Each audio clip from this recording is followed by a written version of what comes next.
What's up, guys? Today we are making some rose water. Get you some roses. So, what you will need to do is pluck your roses and just put them in a regular schmegula pot. And just get enough rose petals if you plan on making like a really big batch. So what you're going to see later on in the video is that I got all these roses because I'm about to put them in 2 different containers just so I can have like more uses of my rose water other than just one. But keep listening for more benefits. So right here you see me just putting some water in there.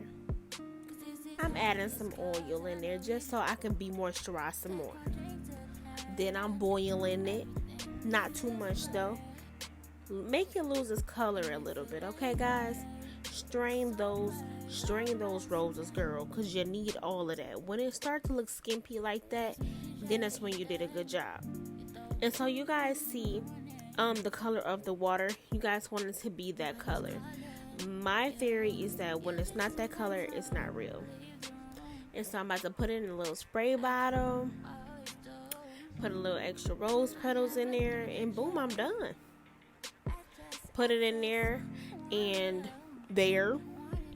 yeah, it won't spray in, so just forget about that. So right now I put it in this little container because I like to tone my face up with this one.